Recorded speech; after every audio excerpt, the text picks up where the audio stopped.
Pero may tanong ako. Ano yun? Pwede ka ba naming maging study buddy? Sige ba? Okay, sige, una na ako. Matapos noon, mas naging malapit pa sila sa isa't isa. At araw-araw na silang nag-i-study buddy at kasama doon ang best friend ni Ben na si Justin. At habang nagre-review sila sa math. Ano, nag-get na ba? At nga lang ang sagot ng dalawa. Uy, nag-get niyo ba? Sige, hindi naiintindihan. Hoy, ayos ka! Hindi ako slow, no? Ano nga? Sige na nga. Ganito kasi yun. Di ko mag-gets kung paano makuha yung equation dito. Ganito yun, akin na. Sabay kuha sa ballpen ni Kay at di sinasadyang mahawakan ang kamay nito. At di napansin ni Kay na namumula na pala ang kanyang mga pisngi sa pangyayari. At si Justin naman ay tinitigan lamang ang dalawa habang nakangiti. Ano, nakuha mo na? Di pa. Sige, ito pa. At sa pagkakataong ito, malagkit na ang tingin ni Kay kay Ben. Ngunit napansin naman ito ni Justin. At ang mga kamay nito na hanggang ngayon ay magkahawak. Ano ba yan? Di ko pa rin mag-gets. Papaano? Parang kayo palang nag-uusap eh. Wika ni Justin habang pasimpleng tinatanggal ang pagkakahawak ng dalawa. At nagbitiw ang mga kamay nila Ben at Kay na may kilig sa mga muka. Lumipas ang mga araw at ang pagbabago kay Kay ay umuusad.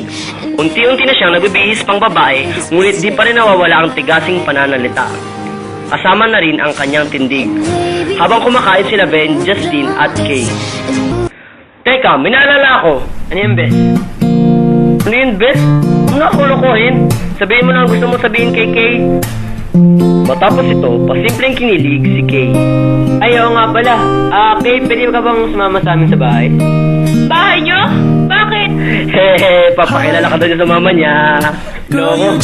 Pwede ko kasi, kaya sama ka na sa amin. Kaibigan ka na namin kita. Sige, okay. At pagkatapos ng klase nila, tumuloy na sila sa bahay nila Ben. Ma, nandito na kami. At sinalubong sila ni Rosa. Oh, Justin, ikaw na naman? Siyempre naman, anak niyo ko eh.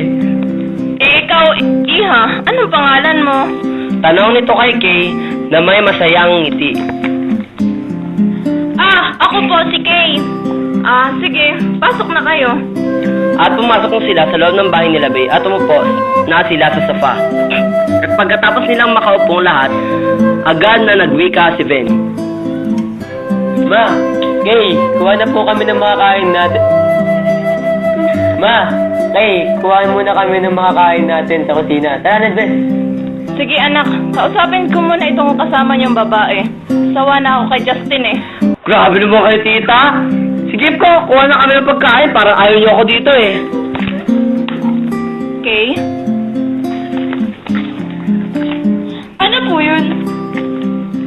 Alam mo ba na pangalawa ka palang na babaeng dinala dito ng anak ko? Hindi po. Ngayon lang ulit nagsama si Ben ang babae dito.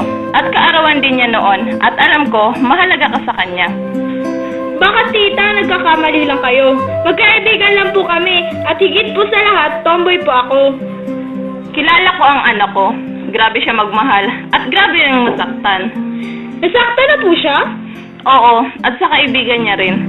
Nagustuhan niya yon nung unang taon pa lang nila sa high school.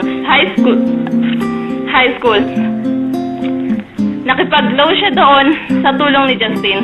Hanggang sa naging 4th year na sila, mas naging malapit na sila noon. Tapos, lumayo yung babae, matapos niyang malaman na gusto siya ni Ben. Labis na nasaktan ng anak ko. Araw-araw siyang umiiyak sa kwarto niya.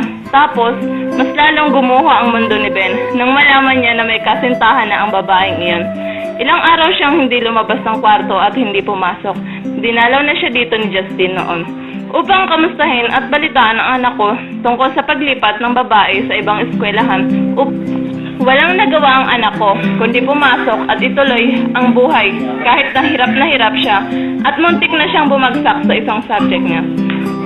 Tapos, isang araw, umuwi si Ben dito na hindi na ganun kalungkot at may dala itong sulat. Naiwan niya ito sa mesa, binasa ko. Ang sulat pala na iyon ay galing sa babae na kung saan nakapaloob doon ang dahilan ng pag-iwas ng babae kay Ben. Ano po yung dahilan? Ang dahilan ay ayaw ng babae na tuluyang mahulog siya sa kaibigan niya. Eh di gusto po rin siya ng babae. Oo, kaya ikaw, maghintay ka lang. Alam mo, mahal mo rin siya at mahal ka rin ni Ben.